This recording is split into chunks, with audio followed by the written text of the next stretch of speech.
740 News Radio 102.9 KARN. First News, Kevin Miller, joined by Senator Tom Cotton. Good morning, sir. How you doing today? Hey, Kevin. Good morning to you and to all your listeners. There's a rumor that says that you may be making a run for the White House in 2024. I don't believe everything you read in the newspaper, Kevin. Maybe I'll challenge Donald Trump in the primary when he seeks his term in 2032. That's what some on the left would have you think about him. Well, some people out there saying that, you've all but set it up. You're going to run in 2024. I just want to get the get the campaign announcement if that's happening.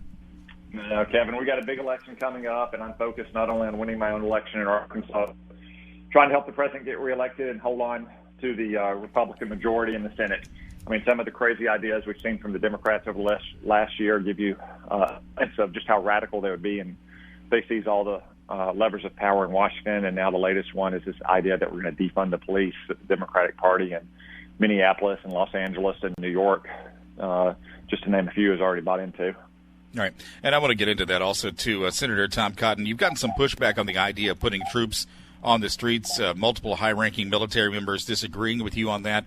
In fact, several organizations I've seen have read and said that you're too authoritarian. I want to get your take on what's happened with that. Well, I suspect that those left-wing organizations wouldn't have said that Dwight Eisenhower was authoritarian in 1957 when he nationalized the National Guard in Arkansas and sent in the 101st Airborne to ensure that Little Rock Central could be desegregated, or when JFK did the same thing in 1962 and 1963 at University of Alabama and Ole Miss, or for that matter, George Bush in 1992 to quell the Los Angeles riots. Look, Kevin, the approach to this kind of violence and unrest in our street is very simple. If the police can control the violence and restore order to protect innocent civilians, they are always the first line of defense for our people.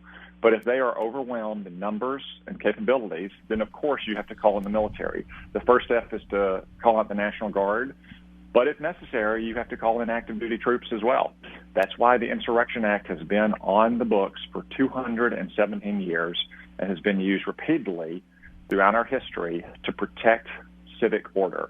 Now, the good news is that last week, when the president called forth the National Guard in Washington, D.C., and several specialized law enforcement agencies that are present in the nation's capital, and some governors, like the governor of Minnesota, finally got it, the violence you saw the weekend before last, the last weekend of May, more or less stopped by the middle to the end of last week. And that did not necessitate the deployment onto the streets of our active duty troops. But the president was right to bring in military police into the capital region from the 82nd Airborne and the 10th Mountain Division to be prepared to do just that. Now, I'm glad it didn't come to that, but that's what's necessary if the violence gets out of hand. We cannot have anarchy and rioting and looting in our streets unchecked.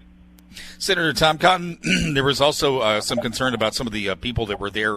The security forces in Washington, D.C. didn't have any insignias on, just a black outfit. Why would that be? What's happening with that?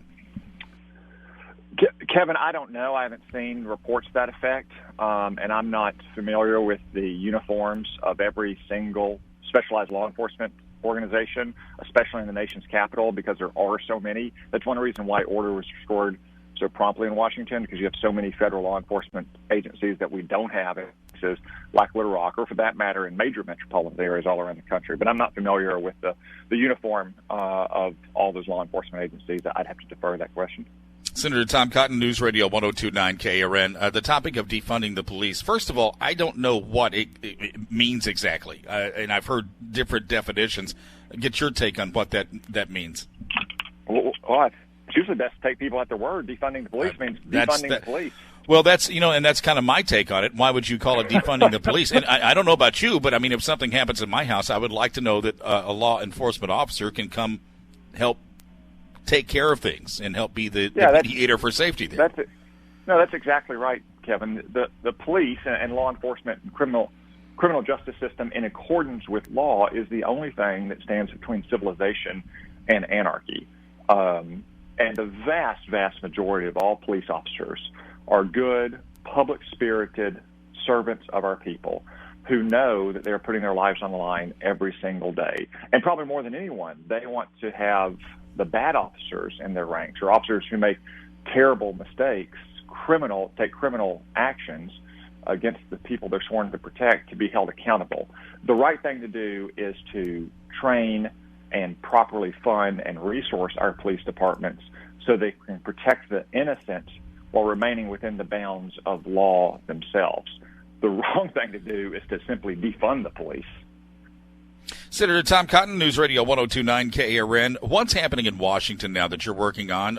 Any effort as far as stimulus or assistance for Arkansas citizens? What's taking place here? Actually, this week in particular, we are working on the annual defense bill. We'll spend about 10 hours tomorrow in a classified setting passing that bill, which has passed for over 60 years now. I'm working in particular in Arkansas trying to get some manned flying missions back into our one of our air wings in the Arkansas Air National Guard, trying to increase the footprint of aircraft and training at Little Rock Air Force Base, in addition to some critical programs and initiatives designed to check China's ambitions against the United States. But that's one thing that's at the top of my mind right now this week, our big annual defense bill. All right. Hey, Senator Tom Cotton, good to have you on this morning. Thanks so much. All right. Thanks, Kevin.